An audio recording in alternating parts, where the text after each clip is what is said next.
Your plants are wilting and your lawn is browning and summer heat is just getting started. Skip these fixes and you could lose your whole garden before fall. Stick around because I'm sharing professional secrets landscapers don't want you to know.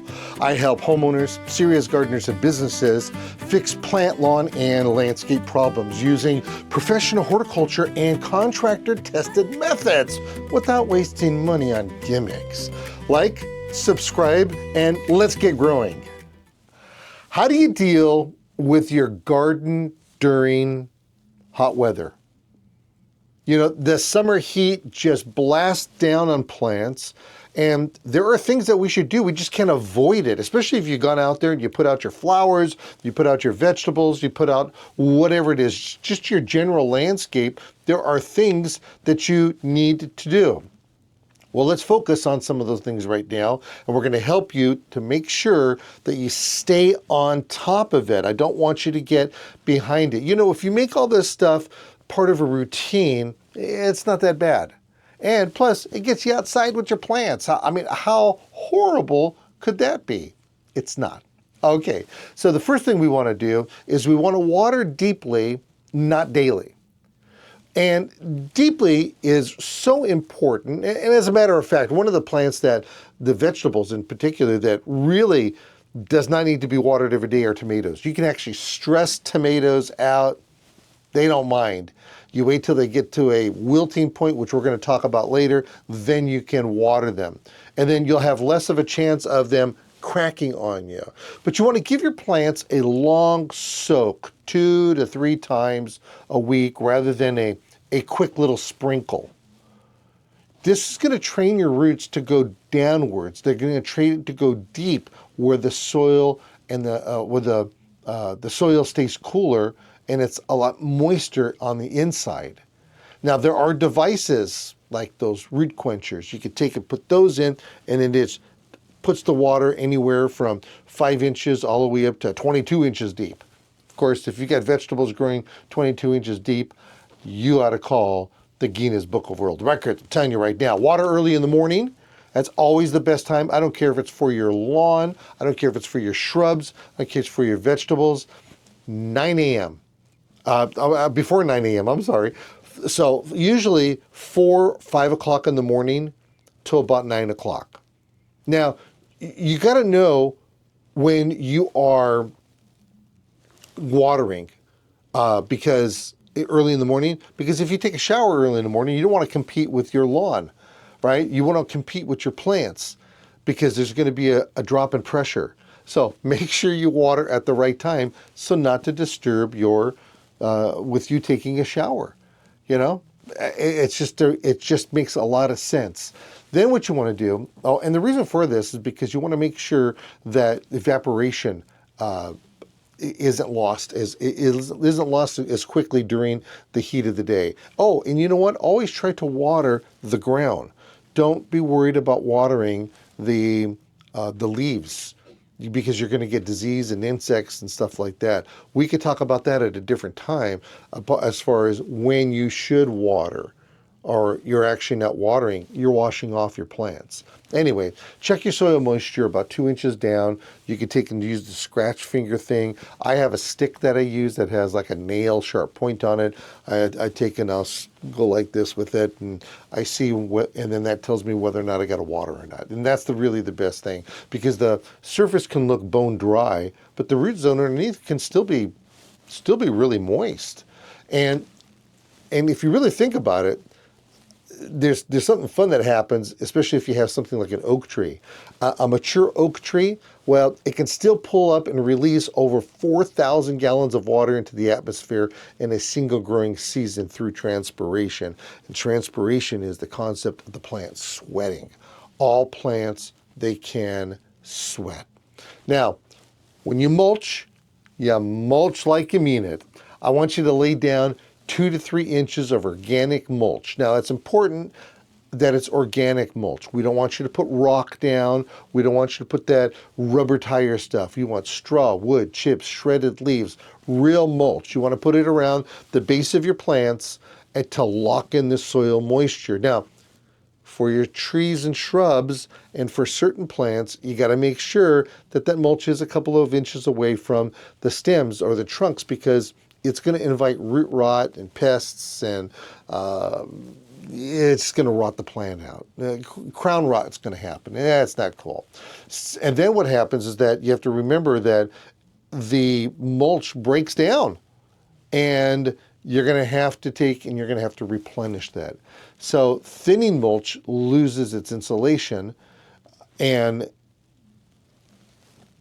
when you lose your insulation, the soil will get colder, and you don't want the soil to get colder. You want the soil to stay cool, but you don't want it to stay hot either. So if you keep that 2 to 3 inches there, it's going to be evenly monitored. You see, your soil temperatures change a whole lot slower than your air temperatures. That's why we do a lot of planting in our fall time. In fall, for trees in particular, you plant in fall, you're not going to see much top growth, but what you're going to see is a lot of root activity happening underneath the ground. And then when spring comes, boom, the thing just takes off like crazy. Now remember, straw mulch can lower your soil temperatures by as much as 10 degrees compared to bare exposed soil. So keep that in mind. You want to make sure that it is there. Now, here's the problem with straw mulch though.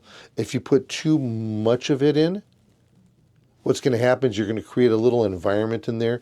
You'll get insects and you'll get disease and you'll have all kinds of problems happening there. So remember that 2 to 3 inch thing. You don't want 8 to 10 inches. That is just a bit, I speak from experience on that one. I did that one time, an experiment. What would happen if I just busted open a couple of bales of hay and I did everything? No, absolutely zero weeds. But when I started to pull this stuff up, number one, it takes a long time for that stuff to decompose. When I started pulling up, the amount of insects that were in there were like, oh, it was just overwhelming. Now, time your garden chores around the sun. Super important to do that. Last thing I want you to do is to be keeling over and plopping over when you're working out in the sun. Do your weeding, your pruning, your harvesting. Get it all done early in the morning or even late in the evening when both you and your plants are less stressed, because they're working really hard during the day. You're inside in the air-conditioned room. Totally different. And then avoid pruning in the peak afternoon of the heat, because fresh cuts lose moisture fast. When you make that wound, it's going to start to bleed. And sometimes it's a milky substance. Sometimes it's just like juices of some sort, plant juices. And it's going to scorch and it could burn that. So don't do it during the heat of the day. And then you're going to harvest your vegetables and flowers. But your vegetables like tomatoes, peppers, do it early in the morning when their sugars and their flavors are really at their peak. And then you do it before the heat softens them up. Because if you've got that heat going on, it's just horrible. And remember, many flowers like morning glories and daylilies physically close their petals in the peak afternoon. And that's to protect the reproductive parts of the flower, and they don't lose the moisture. So it's really kind of a cool thing. You didn't do anything wrong when that happened. So that right there, so important. All right, tell you what, give shade where you can. So important to have shade in there. Now, we're not talking about deep shade or anything like that, but what you're going to want to do is you're going to want to use shade cloth, and there's different degrees of shade cloth. There's 50%, 35, there's 60%, there's 62. Actually, it's really odd numbers. I think it goes like 42, 44, 32, 44, 56. Odd numbers, it really doesn't matter. But the point is that you want to make sure that you do it, that you get it done. And you could lay it right on the plants, which squashes them, by the way. Or you can put up some sticks, but if you live in a windy area, you're going to want to make sure that there's something that is solid in the ground. What I find really good is I've done those 10 by 10 tent structures, and I've covered them, and then you clamp them down. That works for a temporary kind of thing, and then you could anchor those to the ground as well. All depends on the configuration of your yard and what it is that you're trying to shade. You can also bring out umbrellas. You can use bed sheets. Just make sure nobody's still in the bed when you take the sheet off, just to protect the tender plants. That's all you're doing, and it's a temporary thing. You could also take and spray anti-desiccant sprays on there. There's different types that you could put on. They put a thin coating, like a waxy coating on there, breaks down with sunlight, heat, and moisture. That helps save them and so that they don't get burned as well. The other thing is that you can plant taller, heat-tolerant crops like corn and sunflowers on the west side and more delicate plants on the other side to create a more natural shade in the afternoon. So it's being fancy with your plants, and who doesn't like to be fancy? Now, if you got container plants, take the container plants and put them in the spot with afternoon shade, because the pots heat up first and they're gonna cook those roots so much it's ridiculous. So even when the plant looks fine, it's gonna really mess them up. And we have to remember that soil temperatures in a dark, unshaded plastic pot can still climb over 20 degrees hotter than the surrounding air in a Sunday afternoon. A sunny afternoon, not Sunday, sunny afternoon.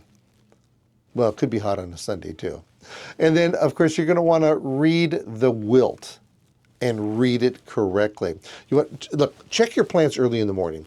If they're still drooping before the sun gets out, that means that there's a real stress going on, not just heat posturing. It could be like a drought stress. Water the plants. Squash, cucumber leaves, because they're so big or bigger, they often are going to wilt during the midday, and when watered, they're going to bounce right back up by the evening time. So that's the other thing. That's just a normal heat defense, not a cry for help. So if they're super, super hot, but if while you're walking down by your plants and they grab you by the leg and throw you to the ground, that means they are thirsty. Give them some water. Remember, not wetting the leaves, and feel the soil. It's so important, right? I said I had that little stick and all that kind of stuff, but feel the soil before grabbing the hose. Overwater plants. Overwatering your plants is such a downside that it may take a long time for them to bounce back. In other words, you could be doing more harm than good. Make sure that you check that water, check that soil, and feel it in your hands. Make sure that it's moist within the 1.5 inches, 2 inches down. The first inch or so, it's not a big deal. Some plants like squash, they're going to curl. They're going to droop their leaves on purpose, and when they do, again, get a little bit of moisture back through the air, they'll perk right up usually. But worst case, if you know that it's dry, water. That's the whole thing. If you know that you haven't watered, if you know that the plants, and they look like the Gobi Desert and everything is starting to crack open, and you take a shovel and the first 10 inches is dry, you better water. That's a great indication. Now, you want to feed the soil and not just the plant. So I want you to hold off all the time, especially when you're growing any kind of flowers or any kind of fruit. Hold off on the heavy nitrogen fertilization during extreme heat, because it pushes new growth, it pushes tender new growth out, and it's going to wilt and it's going to burn really fast. Plus, you're going to get less fruit. You're going to get leggy fruit, leggy plants. You don't want that. It's better to top dress the area with compost. It's going to improve the soil's ability to hold water, and it's going to buffer the roots from the temperature swings. Again, you and I, we could put a jacket on. When we're too hot, we could take it off. When we're cold, we could take it off. Plants have a harder time doing that. So if you do fertilize, use water very well before you do so, and then use a dramatic organic fertilizer. You want to use a fish hydrolysate on your plants. It's so much better. You do a soil drench on there. You're going to avoid burning them. You're going to avoid just any kind of problems that they're going to have when you end up doing it this way. And then this way the plants are going to absorb it through those roots. They're going to translocate, come through the stems and go through the leaves themselves. You're going to have happy plants. Because you got to remember, this right here is all about keeping the plants as healthy as possible. Now, here's something that's kind of fun.